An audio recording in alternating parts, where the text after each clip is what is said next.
taking that intentional time to just be alone with God is totally different. Yeah.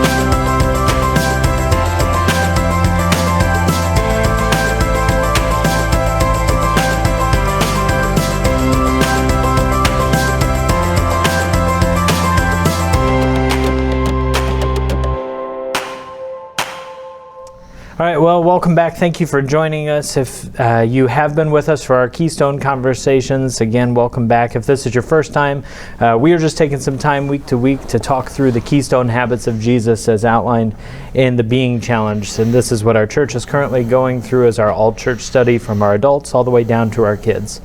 This week is our fourth Keystone habit, and that is seek solitude. So Jeff, what do you think? What do you think about solitude? Well, I was saying last week, solitude and prayer time for me was when I was out, when I was running a lot. I could just be away from people, and it was a lot easier to do it then. When you have little kids, it's harder to have solitude. Definitely. I mean, I think for you guys, I don't know, maybe they go to bed early, but still, you have everything else to pick up. So yeah. Having a 4-year-old and a 2-year-old at home, there's not a lot of solitude. It's a precious commodity to have that time alone, just us or just me. When my kids were that age, it was not uncommon. Maybe every 4 months, my wife would take our kids to see her family on weekends, and that's when I had my solitude. Unfortunately, I usually wasted at that time by maybe watching cramming in a bunch of movies and eating junk food instead of spending some time in prayer and solitude. So I didn't really understand, appreciate it. The only time I really kind of understood solitude is when we went to I spent 2 weeks in a monastery in Nebraska, and on 2 different days. 1 week one year, and 3 years later at another week, and I found that was helpful, but I haven't really practiced this one that much. Yeah, this is one, I always thought that I was pretty good at having my alone time. Like I'm the kind of person that I need that time just to decompress and kind of relax. But and this is my second time going through this challenge, and that first time that I went through, I kind of realized I waste my alone time. It's not, I use it for those things like watching TV shows or just kind of vegging out and doing mindless stuff. And right. Taking that intentional time to just be alone with God is totally different. Yes. I mean, in the book, it starts with the one that I'm terrible with, and that's taking a Sabbath. You and Greg are really good at taking a Sabbath, man. I'm really impressed by your discipline there. That's that's one area that I struggled with early on, but I kind of got yelled at by a few people at my previous congregation to really be intentional about that time. And I use that time sometimes for getting house projects and stuff done, but at the same time I'm by myself, and I can have that time to take Sabbath rest. So I'm reading a book called Getting Hurry Out of Your Life, and it says that when the author started taking that Sabbath, he started looking forward to the other 6 days of the week. Have you found that? You found much more? It makes a difference. It does? Yeah. If I don't have that time, then it makes I feel more scattered the rest of the week. I feel like I can't focus on one thing, and so having that time of rest really helps me to focus the rest of the week. Another part of the book, it talks about meditation. Yeah. Meditating on Scripture, not clearing your mind and doing the thing, but just meditating on Scripture. Now, I have done that, and I have found that kind of interesting. Just kind of meditate or chew on Scripture for a whole week, the same Scripture all week long. I have found that very helpful. And there's another piece in there this week that is about just taking that quiet time, trying to kind of clear your thoughts. Not the only thing like you said, but there's something uncomfortable about quiet.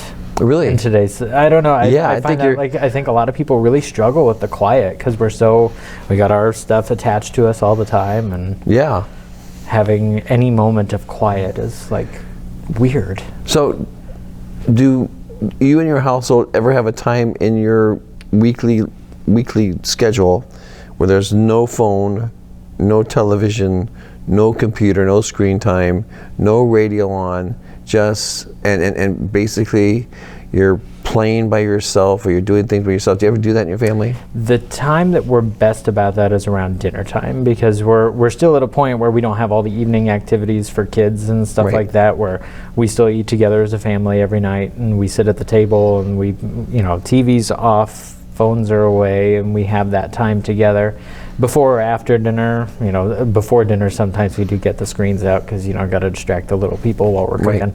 But we try to have that time at least once a day where it's just quiet and there's not the rest of all the distractions going on. It can be like a breath of fresh air, can't it? Yeah, and it's one of those, like, every once in a while. Just the other day, Timothy was like, "I'm bored. I don't know what to do." Like, buddy, you got so much stuff you can do. Like, it's okay. We don't need all the other stuff. Like, Right. there's things going on, and he figured it out eventually. He just had a want in his mind, but it was good for us because even now we're finding time for reading, whether that be something for fun or scripture, like.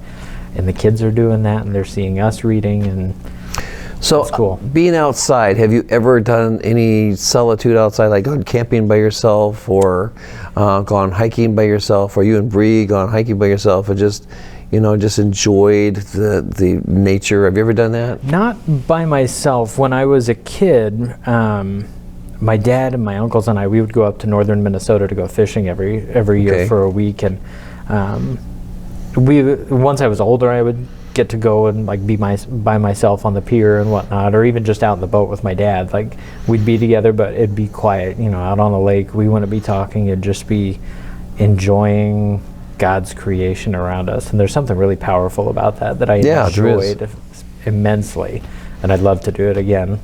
Okay, But that's cool. yeah, So, the one of the things in this book that I think would be most challenging for some people, and not for others, is that just being alone by themselves. Have you found yourself? I mean, I kind of go back and forth. Sometimes I really find it's easy to be alone, and sometimes I feel I really don't like this right now. Yeah, I kind of swing back and forth between that introverted, extroverted personality. Like, there's times that I really crave that community and the being around people, but there's other days where it's like, okay, I need the time to rest. Like my Wednesday nights, right? Having youth group on Wednesday nights. Yep. I love being around the students. They get me amped up, and I'm excited. I love being with them. But when I get done, like, when I get home, I'm ready for my quiet. I'm ready to be by And it's myself pretty late, for a little too. bit. Yeah, and I end up being up late on Wednesday nights just because I'm kind of wired from being around them, because they're awesome.